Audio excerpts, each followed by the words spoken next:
என்ன ஆச்சுது உனக்கு? புனிதாவை என்னெல்லாம் திட்டம் போட்டு எவ்வளவு வெற்றிகரமா அந்த வீட்டுக்கு அனுப்பி வச்சிருக்கிறோம். அது செய்ச்சதா தானே கணக்கு. அது மட்டுமா, நீ தானே கபிலனுக்கு அந்த வீடியோவையும் அந்த ரிப்போர்ட்டையும் அது நீ தானே அனுப்பி வச்ச. அதுவும் இந்த வெற்றிக்கு ஒரு காரணம் தானே. அப்புறம் எப்படி செய்ச்சதுல உனக்கு சந்தேகம்? நாச்சி, ஒரு விஷயத்தை நீ மறந்துட்டு பேசுற. என்ன அது? புனிதா இந்த வீட்டை விட்டு மட்டும்தான் போயிருக்கா. உன் தங்கச்சி மனசை விட்டு இல்ல. அதான் அவளை வீட்டை விட்டு அனுப்பியாச்சுல. அம்மா மனசை விட்டு அனுப்புறதா கஷ்டம்? டேய், நீ சின்ன பையடா, உனக்கு இதெல்லாம் தெரியாது. பாட்டி, இப்படிதான் முதல் முறையா புனிதா அவ புருஷன் வீட்டுக்கு போனா. என்ன நடந்தது? என்ன நடந்துச்சு? அண்ணி பித்து பிடிச்ச மாதிரி உட்கார்ந்துருந்தாங்க. அத்தை இப்படி இருக்கிற காரணத்தை வச்சுதானே கபிலனையும் புனிதாவையும் மறுபடியும் வீட்டுக்கு வர வச்சோம்.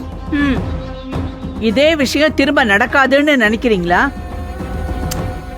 அதுல என்ன சந்தேகம் உனக்கு?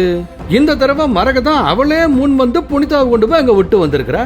அதுக்கப்புறமும் எப்படி புனிதா திரும்ப இங்க வர முடியும்?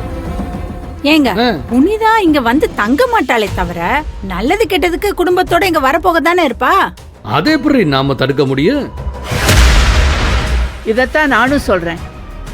புனிதா இங்க வர்றத தடுக்க முடியலன்னா நாம இந்த திட்டத்துல தோத்துதானே போயிட்டோம். புரியலையே பாட்டி. மணிகண்டா, நம்ம நோக்கம் என்ன? புனிதாவ மரகதமோ இல்ல மரகதத்தை புனிதாவோ ஒட்டு மொத்தமா வெறுக்கணும்னு தானே நினைச்சோம். இப்ப அதுவா நடக்குது? எங்க, அதான் உங்க பொண்ணு தான் மாப்பிள்ளை கிட்ட சமரசமா பேசி நல்ல பேர் வாங்கி வச்சிருக்காங்களே. இவ சொல்றதுதான் உண்மை. இப்ப இதனால என்ன ஆயிருக்கு? புனிதாவுக்கு மரகதம் மேல பாசம் அதிகமாயிருக்கு. கபிலனுக்கும் மரகதம் மேல மரியாதை கூடி இருக்குமே. கொஞ்சம் கொஞ்சமா மரகதத்தை கபிலன் வெறுக்கிறதுக்கு என்னென்ன வேலையெல்லாம் பண்ணோம். அதெல்லாம் இந்த மரகதத்தால வீணா போச்சு.